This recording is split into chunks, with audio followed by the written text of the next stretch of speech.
मुझे ये बताते हुए बहुत हर्ष हो रहा है कि अब हम रेजोनेंस कोटा को लेकर आ रहे हैं आपके शहर सिरसा में। अब आपके बच्चे को अपने सपने को साकार करने के लिए आपसे दूर नहीं जाना होगा। आपको बस जाना होगा खैरका स्थित आरपी सीनियर सेकेंडरी स्कूल के प्रांगण में, जहां पर रेजोनेंस कोटा की फैकल्टी आपके बच्चे को ट्रेन करेगी भविष्य के डॉक्टर और इंजीनियर बनने में। सभी प्रमुख परीक्षाएं जैसे JEE Main, JEE Advance, NEET UG, AIIMS, International Olympiad, NTSC, KVPY, CA, CS, CMA, CLAT, Resonance ने गुणवत्ता और मात्रा दोनों में अच्छे परिणाम देकर खुद के लिए एक नाम बनाया है। अधिक जानकारी के लिए आप डबवाली रोड स्थित RP senior secondary school visit कर सकते हैं या कॉल कर सकते हैं नीचे दिए गए नंबर पर। अब होंगे सपने साकार। धन्यवाद। ये जो 400 लीटर का टैंक है, इसमें पानी इसलिए यूज किया जाता है, ये जो स्पिंडल है ना, अगर हम इसको थोड़ा गीला नहीं करेंगे तो वो कॉटन सही से फिट करके छोड़ेगा नहीं, इसके ऊपर ही रह जाएगा, इसलिए उसको गीला करना पड़ता है। पर पानी कॉटन की क्वालिटी को खराब नहीं करता, उससे मॉइस्चर परसेंटेज नहीं बढ़ता। आप सोचिए, क्योंकि ये एक दिन में कम से कम 15 एकड़ कवर करता है। अगर हम 1 एकड़ में अगर एसडीपीएस लगाते हैं तो 10 से 12 क्विंटल कॉटन रहेगा, और यही अगर हम 15 एकड़ कर रहे थे तो कितना बड़ा कॉटन है और 400 लीटर का टैंक है, उससे मॉइस्चर तो कुछ संबंध नहीं आता, इसलिए वो खराब नहीं करता। ठीक है, और किसी को कुछ क्वेश्चन है? नमस्कार जी।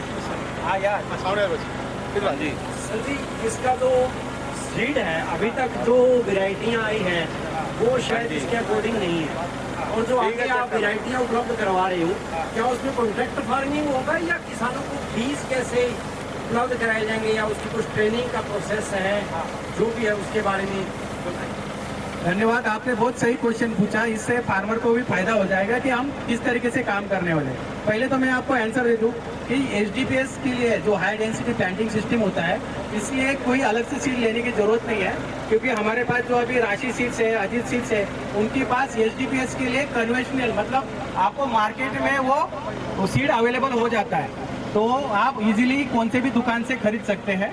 लगाने का तरीका हमें सिर्फ चेंज करना पड़ेगा। जैसे मैंने कहा कि आप यहाँ पे 2.5 फीट पे लगाएंगे रो टू रो, और प्लांट टू प्लांट जो है 8 इंच पे लगाना पड़ेगा। मशीन बंद कर, ठीक है। हाँ, तो अभी आप जो यहाँ पे देख रहे हैं ये प्लांटर से हम उसको सोइंग करते हैं। उससे बेनिफिट क्या होता है, एक लाइन में आपके सभी सीड्स आ जाएंगे, एक स्ट्रेट लाइन। आप अगर सीड ड्रिल से करते तो इधर उधर लगता है, कहीं पे 2 सीड गिरते हैं, कहीं पे 3 गिरते हैं, कहीं पे गिरते नहीं है। वो चीज इस प्लांटर से नहीं होता, एक दिन में वो 20 एकड़ तक कर देता है।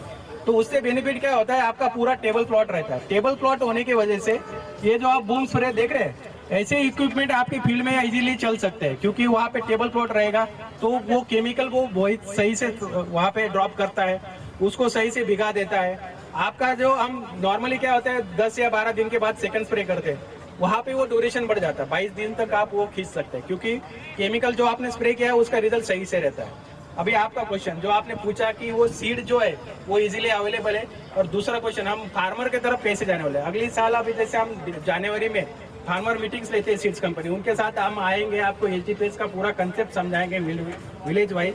वहाँ पे कितना एकड़ चाहिए, जैसे मिनिमम फार्मर के पास 5 एकड़ होना चाहिए, एक विलेज से हम 100 एकड़ तक लेंगे।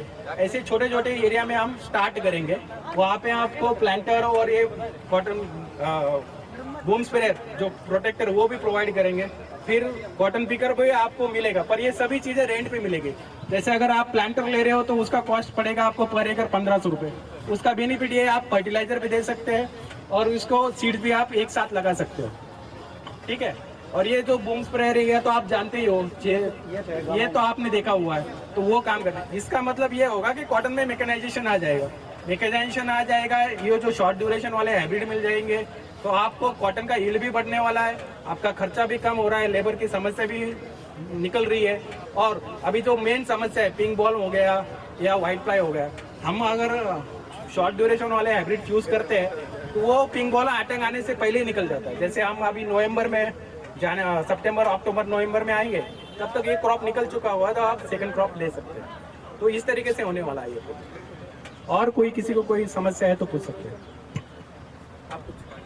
ये सर जो छोटे टिंडे होंगे निचले वाले, खिलेंगे नहीं, ऊपर वाले तो हरे रह जाएंगे, नीचे वाले खिल जाते हैं, ये मशीन कैसे उसको बचाएगी? ये भी सही क्वेश्चन है।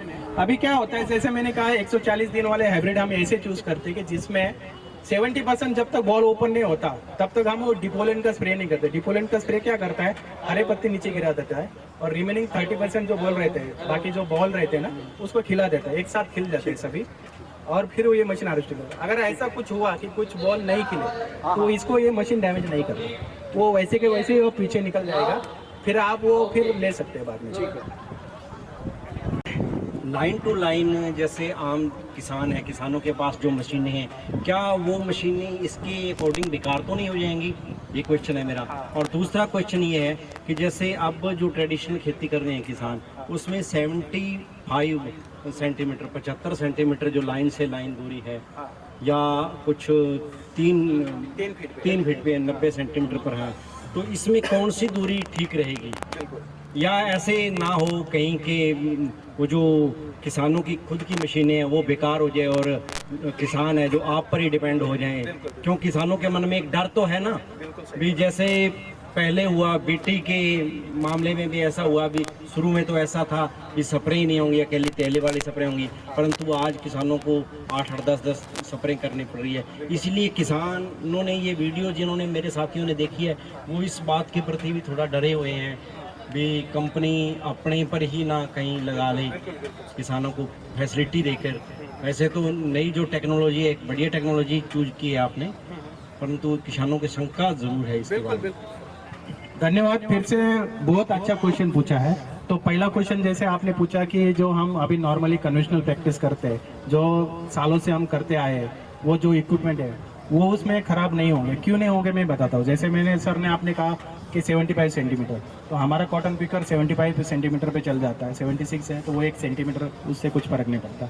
जैसे आपने कहा 3 फीट 90 सेंटीमीटर, 90 सेंटीमीटर का भी इसमें ऑप्शन है, वो भी चल जाता है। प्लस यहाँ पे कुछ जगह पे आप 67.5 भी लगाते हैं कुछ एरिया में, तो वो भी इसमें चल सकता है। तो तीनों स्पेसिंग आपके इस कॉटन पिकर के अंदर आ जाते हैं। पर कंडीशन यह है कि आपको प्लांट टू प्लांट जो स्पेसिंग है वो चेंज करना पड़ेगा। तो उसके लिए आप अभी क्या लगाते हो, 1 फीट पे या 1.5 फीट पे आप लगाते हो, या फिर सीड ड्रिल से करते हो तो उसका तो कुछ रेशो रहता है नहीं कि कौन सा सीड कहाँ पे गिरा। इसमें इस तक कितने में हमें एक श्योर करना पड़ता है कि आपका जो सीड गिरा है वो 20 सेंटीमीटर पे गिरे हैं। इसमें हाई डेंसिटी पर उससे बेनिफिट क्या होता है, आपका प्लांट पॉपुलेशन भी बढ़ जाता है और आपका यील्ड भी बढ़ जाता है। जैसे आपने कहा कि बाकी इक्विपमेंट जो है हमने स्पेसिंग इसीलिए चूज की है कि आपका जो बाकी इक्विपमेंट जैसे इंटर कल्टीवेशन हो गया, ये जो आप बाकी ऑपरेशन करते हो वो इसमें आराम से चल सकते हैं। और ये जो स्पेसिंग हमने चूज इसलिए की है कि कोई भी मैकेनिज्म, जैसे आप इंटर कल्टीवेशन के लिए ट्रैक्टर यूज करते हैं तो वो भी यूज कर सकते हैं, प्रोटेक्टर आप यूज कर सकते हैं, उसके बाद ये कॉटन पिकर यूज कर सकते हैं। मोबाइल शेडर जो आपका जो वहाँ पे दिख रहा है ना, मोबाइल शेडर भी इसमें यूज हो सकता है। बाकी तो आप जब फील्ड प्रिपरेशन के लिए आपने जो बाकी तो देखे वो तो सभी चलने वाले थे। इसमें से हम एक भी कोई इक्विपमेंट वजह नहीं कर रहे हैं ना इसको बंद कर रहे हैं, ऐसा कुछ नहीं हो रहा है। इवन आप रक्षक भी आप 2-2.5 फीट तक भी उसको भी यूज कर सकते हैं। तो ये सारी चीजें आप आराम से यूज कर सकते हैं। किसान भाइयों को कोई डर करने की जरूरत, क्योंकि ये हम लगाने के तरीका बदल रहे हैं। बाकी कॉटन तो आप जैसे जानते हो, जैसे कब स्प्रे करना है वो सारी चीजें करनी है। 2 ही चीज इसमें ऐड होती है, प्लांट हाइट आपको मेंटेन करनी रहती है, वो जो पीजीआर का स्प्रे करने से हो जाती है। बाद में जब हार्वेस्टिंग करना है तब डिपोलेंट का स्प्रे करना होता है। वो भी जो अभी मैंने पीजीआर जो बताया जो मार्केट में अवेलेबल है, चमत्कार नाम से है, लियोसिन नाम से है, इग्निटस बोल के नाम से है, वो आप केमिकल बाकी केमिकल के साथ मिक्स करके भी डाल सकते हैं। डिपोलेंट आपको सिर्फ सेपरेट से डालना पड़ेगा। तो ये सारी चीजें होने वाली है, तो इसलिए आपको डरने की कोई जरूरत नहीं है। ये जो सारी चीजें हैं वो आपकी हेल्प के लिए लाई है और सभी आपकी जो भी इक्विपमेंट है इसमें चल सकते हैं।